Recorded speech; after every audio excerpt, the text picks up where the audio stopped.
Welcome back to another episode of Beyond the Sold Sign Real Estate Unplugged. We are your host and favorite realtors, Naya and Lauren. And we are so glad that you are joining us again. So remember, each week we are sharing stories so that you can get a little inside peek into what's going on in the real estate world, whether you are currently a renter, you're looking to be a first-time buyer, you might be a seasoned investor, whoever you are, we're hoping that you will find some kind of tips and tricks that will help you out. So let's get into the story for this week. We call this one Landlord.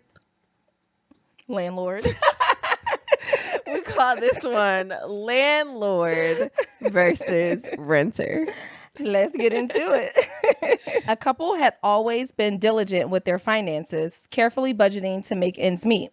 However, life had a very crazy way of throwing curveballs when least expected, as usual. One month, the wife lost her job unexpectedly, leaving the couple reeling from the sudden loss of income. As the bills piled up and savings dwindled, they found themselves struggling to keep up with their financial obligations. With rent day fast approaching, they faced the daunting reality of being able or being unable to make ends meet. Desperate for a solution, they reached out to their landlord to explain their situation. They were met with understanding, but also with the harsh reality that rent was still due, regardless of their circumstances. The tenants worked tirelessly to overcome their financial hardship, supported by their landlord's understanding and empathy. Through open communication, they worked together to devise a plan that allowed them to catch up on their rent while ensuring their financial stability. That was so nice. Yeah, I'm glad to hear that they were able to work something out and that the landlord was empathetic with their situation. And I wonder, if this happens during COVID. And one of the reasons why we chose this story, I know we're realtors, but also people rent, that's still a house, that is still someone's home. Mm-hmm. So it's not always about buying and selling, but also I'm a landlord, and I'm wondering with this story, did it happen maybe during COVID times where it was a struggle and everybody was losing jobs left and right? So landlords, that was a crazy time, I think, 2020, 2021. Again, I don't know when this took place. Everyone deals with hardships at obviously different times, but it was very nice for the landlord to even hear them out. Because if you as a tenant feel as though at some point or at any point you just can't make rent, it's nice, coming from a landlord perspective, it is nice to let them know as far in advance as you can so that they can work with you, because you never know. There are certain things that a landlord is willing to do. They may say, okay, well, maybe skip this month, or can you pay half now and half, at the end of the month, so that way it doesn't hurt as bad coming out all at one time. So I just like the fact that the landlord at least heard them out and listened to them. Yeah, I was glad to hear that. Yeah, with open communication. So also go ahead. Oh, negotiate. No. You negotiate a payment, some type of payment plan. I'm thinking that's where that also came in, where it's you can pay at this time or at this time, or maybe they'll give you the month off. You never know what your landlord is willing to do. So again, ask questions, because you never know what they may be willing to offer you and to accommodate, especially if you are a really good tenant. Landlords will really help you out. If you're a great tenant, you've been doing things, you've been paying rent on time, but this, circumstance is very unfortunate. Usually landlords will understand. Private landlords, I don't know necessarily how apartments work out, but this is a private landlord situation. Yeah. This isn't they are in somebody's house. I was thinking the same thing, that if you have been building a good relationship, you've been a good tenant, your landlord should be more than willing to help you out, because you all have a great, relationship. So it shouldn't be an issue at all. So build those relationships, y'all, with your landlord. Because you never know what's going to happen. You never know when you may need them. What if they come to you and say, hey, we want to sell our house, and they offer it to you first? You never know what they're willing to do for you. So always keep that good relationship with your landlord. Same thing with landlord to tenant. Landlord to tenant, tenant to landlord. And if you're living if you are the tenant, the easiest and first part of building that relationship is just taking care of their home. Yes. Like, you know, being kind and taking care of their home. That is true. In addition to, you know, just having that open communication to pay monthly. And then when something happens and you can't, letting them know ahead of time. So that was good. Yeah. And then, of course, there are, you know, opportunities to look in your local area. So if you are renting in a certain county or city, municipality, however it's split up, there might be some kind of assistance programs or like nonprofits that can aid and help fill in the gaps, you know, whether it's for 1 month, you know, it might be a one-time thing, or, you know, if it's not that they can fill in the gap, but maybe they have some career resources to help you hurry up and get back in the next job. Like, that is true. You know, looking at where you live and you live there, use those local resources, the community taxpayer dollars, use it to help you, you know, when you're in those times of hardships where you need some gaps filled in. Yeah, that's a great idea. I didn't even think about that. Yeah. Like financial assistance or like, and then also like, did she get like unemployment? Like, was she fired maybe she was able to get unemployment, hopefully. Right. Yeah. So that way she's not completely out. Because I'm thinking like, oh, you may need like pick up some additional income, you know, really quick. But hopefully, you know, she, the wife ended up getting, you know, unemployment.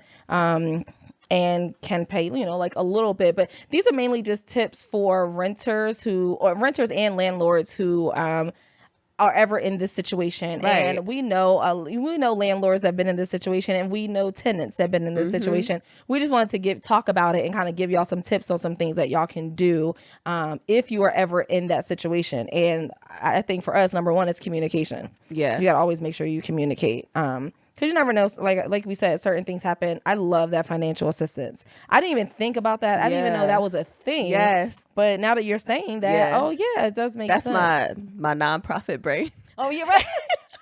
But like, even as a landlord, that's good to know for the area that you have a rental property. Like, if that were ever to come up, you can give them the resource to like, hey, check out this place because they should be able to help.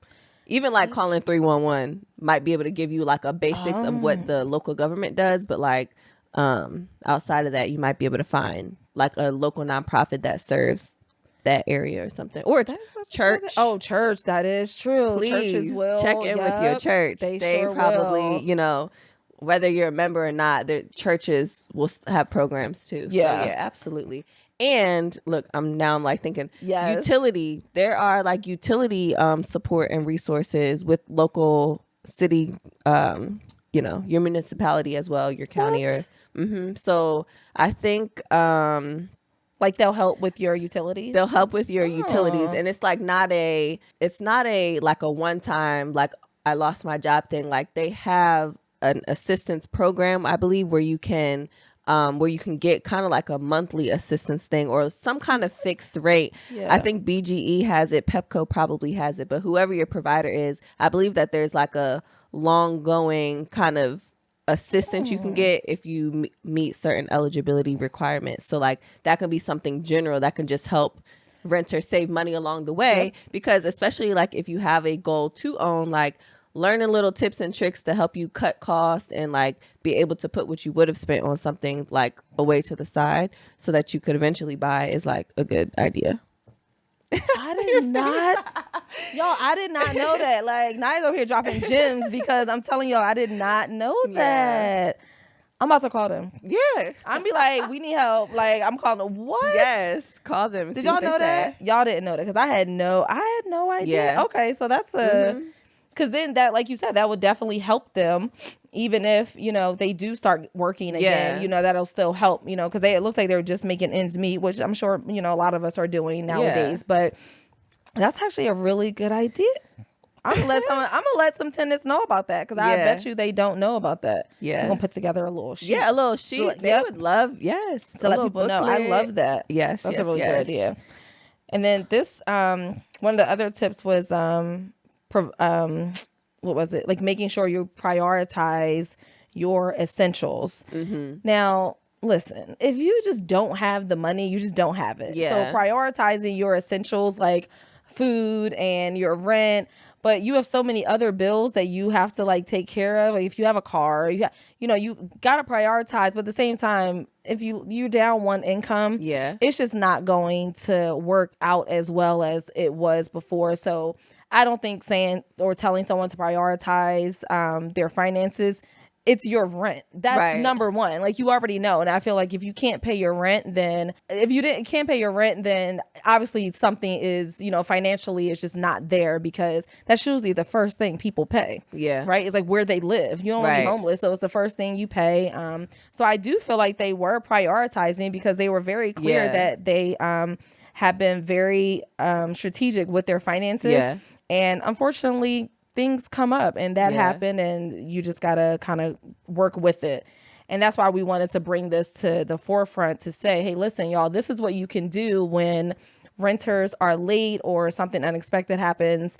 And renters, this is how you can communicate with your landlord so that next thing you find out, you're like, oh man, I'm 3 months behind. I didn't even mention it to them. Don't do that. Don't do that. Don't do that. That would just make everything worse. Like, let them know ahead of time, whether it's a month or 2 months. Hey, I'm about to get laid off. Is there something that we can do to, and you can communicate that. So, man, being months behind. Yeah, definitely don't wait till you're months behind. Because, I mean, even at that point, it's really hard for the landlord to be more like willing to help, because now they're like in a tight spot that they could have maybe corrected or helped with something in the beginning, and now it's like, ooh, there's a bigger strain because now we're 3 months out, and you're just now saying what's really going on. So definitely don't do that. Don't do that. And if you find that like you are coming to your landlord and expressing that you're having a hard time, and you're actually met with like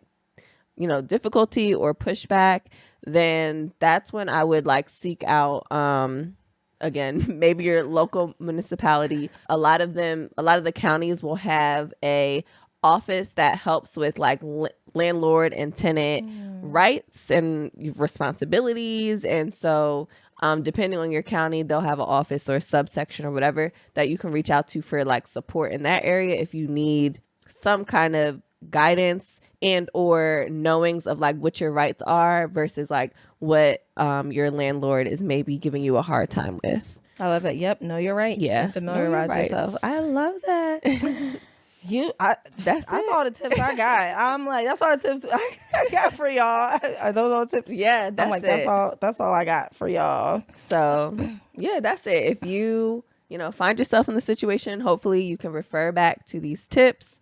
And like I also shared, in addition to that, just think of ways that you can save and set stuff aside as a renter, period, so that one day you can, if that's a goal of yours, to purchase your own home. Yes. So that's it for today. Thank you all so much for tuning in with us. Hopefully you found something helpful. Send it, share it to a friend, like, comment, subscribe to our YouTube channel. So you can find us on YouTube, Instagram, TikTok, and you can listen to us on Apple Podcasts, Google, Spotify, Amazon. We can't wait to see you again next week. Bye. Bye-bye.